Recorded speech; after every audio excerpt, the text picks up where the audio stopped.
Hello tacos, कैसे हो आप लोग। आज मैं बताने वाला हूँ आपको टॉप 10 वॉर जो कि हुए हैं एनीमे की कमाल की दुनिया में। वैसे तो हर एनीमे हमको कुछ कमाल के वॉर सीक्वेंस देता है, मगर उसमें से कुछ ऐसे वॉर होते हैं जो कि हमारे यादों में हमेशा के लिए रह जाते हैं। ऐसे ही वॉर जो हमें काफ़ी समय तक याद रहे और हम उसी के बारे में सोचते रहते हैं। मैंने ये लिस्ट उन एनीमे वॉर को लेकर बनाई है जो हमें थ्रिलर लगे और उसमें कैरेक्टर फोकस हो सब पे, हमें इमोशनली कितना इम्पैक्ट किया है, उसमें पावर लेवल कितनी होगी, उसका स्टोरी पे इम्पैक्ट क्या है, ड्रामा, शॉक, ऐसे ही कुछ पॉइंट्स को लेकर हमने ये लिस्ट प्रिपेयर किया है। अगर आप चाहे तो अपने वॉर मोमेंट्स हमें कमेंट करके बता सकते हैं और ये भी बताएं कि आप ये लिस्ट से एग्री करते हैं या नहीं। सो नाउ अब बिना ज़्यादा टाइम वेस्ट किए हुए लेट्स गो।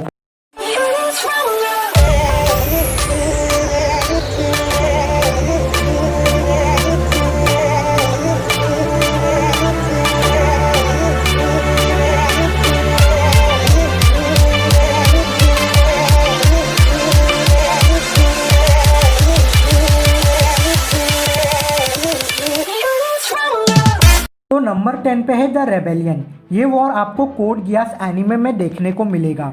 ये एनीमे एक एक्शन और मिस्ट्री एनीमे है। इस एनीमे में ब्रिटानिया नाम का एक देश होता है जिसने पूरी दुनिया पे कब्जा करके रखा है। उसमें जापान भी शामिल है। उनके पास मेकास की फ़ौज है जिसकी मदद से वो रूल करते हैं। ये मेकास नाइटमेयर फ्रेम कहलाते हैं, मगर वॉर में ब्रिटानिया की यही मेकास की टेक्नोलॉजी उन्हीं पे यूज़ की जाती है।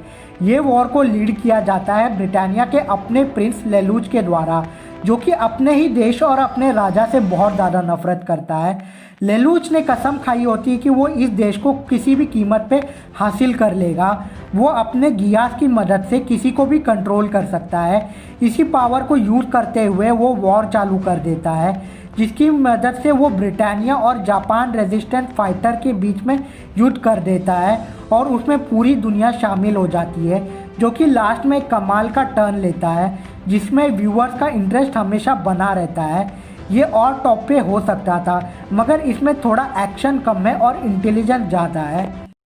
From this day, from this moment forward, the world belongs to me.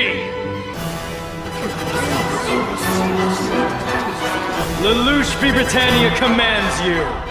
Obey me, subjects!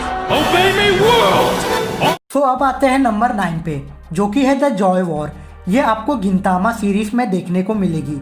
वैसे तो गिंतामा एक बहुत ही कॉमेडी कैरेक्टर है इस एनीमे में, मगर अगर ये सारी बातें पीछे हट जाती है जब फाइट की बारी आती है। ये वॉर हुआ था अमांटो, जो कि एक टाइप के एलियन है, उनसे। ये वॉर 10 साल तक चला। जिन्होंने ये वॉर में पार्टिसिपेट किया उन्हें ओल्ड जोई पैट्रियट्स बोलते हैं। ये वॉर हुआ क्योंकि 20 साल पहले अमांटो, जो कि एलियन है, वो आए, मगर बाकुफो, जो कि शोगन था, उसने इनका विरोध किया, मगर उसे एंजाइटी आने के कारण हटना पड़ा और नया शोगन बना टोकुगावा साडा, जिसने उन अमांटो का वेलकम किया।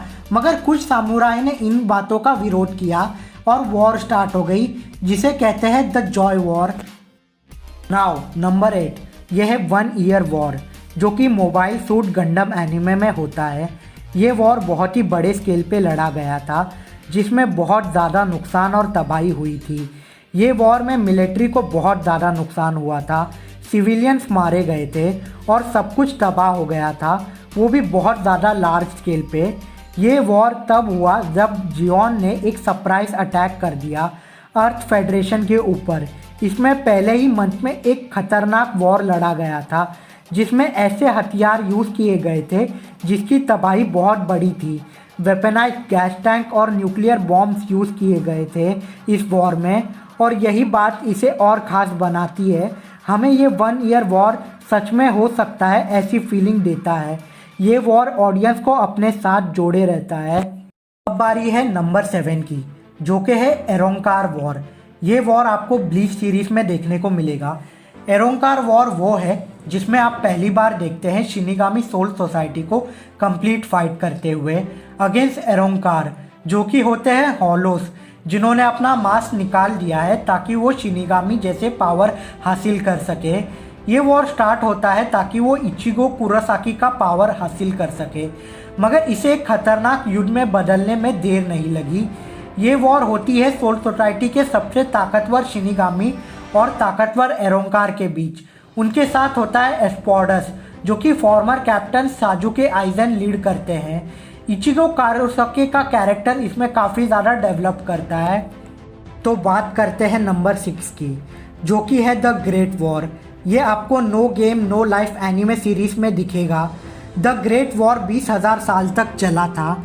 इसमें इतनी तबाही और कैलामिलिटीज हुई कि जीतने वाला कभी भी नहीं चाहेगा कि न्यू वर्ल्ड में वॉर हो। इसके बदले न्यू वर्ल्ड में अगर कोई भी झगड़ा होता है तो उसे शांति से किसी गेम को खेलकर सॉल्व किया जाएगा, जिसमें किसी को फिजिकली नुकसान ना हो। इस एनिमे मूवी में बताया गया था ये वॉर को ओल्ड गॉड्स ने चालू किया था ताकि वो अपने बीच में पावर को हासिल कर सके, जिसमें ह्यूमैनिटी को काफ़ी ज़्यादा नुकसान आया था, जिसके कारण इंसानों ने अंडरग्राउंड होने का तय किया उसने अपनी जान बचाने के लिए, मगर ऊपर सब कुछ तबाह हो गया था। ये वॉर हमें बताता है कि वॉर कैसे असर करता है। तो बात करते हैं नंबर 5 की, वो है द होली ग्रेल वॉर, जो कि हमें फेट सीरीज में देखने को मिलेगा। होली ग्रेल वॉर एक युद्ध है जिसमें मागी हिस्सा लेते हैं। इस वॉर में आपको ताकत के साथ मैजिक देखने को मिलेगा। अगर कोई भी ग्रेल को हासिल कर लेगा, वो कुछ भी चाहेगा तो उसे वो मिल जाएगा, जो कि इसे बहुत बड़ी बात बना देता है जो भी इसे हासिल कर लेगा उसके लिए। इस वॉर में जो मागी होते हैं वो किसी भी पावरफुल फाइटर को समन करके उससे अपना फाइट करवाते हैं। ये सर्वेंट्स गॉड लाइक पावर रखते हैं अपने पास। नाउ नंबर 4 है इश्वाल सिविल वॉर। ये वॉर आपको फुल मेटल एल्केमिस्ट ब्रदरहुड में देखने को मिलेगा, जिसमें आप मियर ह्यूमंस की पावर को एक्सपीरियंस करोगे। ये हमें एक रियल वर्ल्ड के फाइट की फीलिंग देता है, और जब हम फुल मेटल एल्केमिस्ट ब्रदरहुड की बात करते हैं तो ये वॉर हमारे दिमाग में ज़रूर आता है। ये वॉर एनिमे को एक अलग नज़रिए से देखने के लिए मजबूर करता है। ये वॉर चालू हुआ था जब एक एम्स्ट्रियन सोल्जर एक्सीडेंटली एक बच्चे को शूट कर देता है, जिसके कारण एक बड़ा सा प्रोटेस्ट होता है इश्वाल लोगों के द्वारा, जिसमें बहुत खून खराबा होता है। मगर बाद में हमें मालूम पड़ता है कि इसे फादर ने किया था ताकि वो एक खून का बहुत बड़ा ट्रांसम्यूटेशन सर्कल बना सके। ये इश्वाल सिविल वॉर एक लाइव एग्जाम्पल है कि वॉर का कोई मतलब नहीं होता।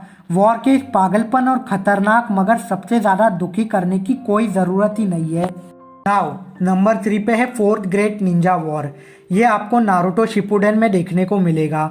ये वॉर में आपको नॉर्मल से लेकर गॉड लेवल पावर देखने को मिलता है, और ये वॉर एनिमे को एक परफेक्ट एंडिंग प्रोवाइड करता है, जिसमें आप हर वो कैरेक्टर को देख पाते हैं जिनके बारे में हम लोग बस सुन ही पाते थे। वो कितने महान और ख़तरनाक है, चाहे वो दाबुजा और हाकू हो या मादरा और हाशिरामा, ये सब हमें देखने को मिलते हैं with their God level power. ये वॉर होती है अकात्सुकी और शिनोबी अलायंस के बीच में, जिसमें अकात्सुकी सारे टेल बीस्ट को इकट्ठा करके 10 टेल को जिंदा कर सके। मादरा उसकी मदद से आई ऑफ द मून प्लान को कर पाए, जिसमें वो इटर्नल गेंजुत्सु यूज़ कर सके।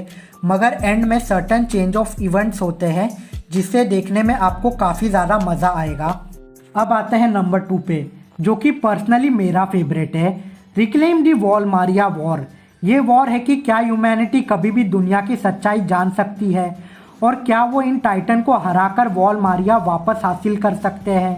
ह्यूमैनिटी के पास आखिरी चांस है, और क्या वो सक्सीड हो पाएंगे।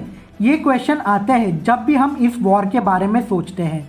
ये वॉर कुछ ऐसे सीन्स हमारे सामने लाकर रखता है जिसे हम कभी भी भुला नहीं सकते, और ऐसे ट्रूथ मालूम पड़ते हैं जो कि पूरे नए दरवाजे खोल देते हैं। इसमें लिवाई का एक्शन हो या एरविन का ब्रेवरी, सोल्जर का सेक्रीफाइस हो या आर्मिन की इंटेलिजेंस, सब कुछ देखने को मिलता है। ये वॉर हमें हमेशा हमारे एज ऑफ द सीट पे बैठाए रखता है कि पता नहीं कब क्या हो जाएगा, और एरविन के जो लास्ट वर्ड है वो हमें हमेशा याद रहेंगे।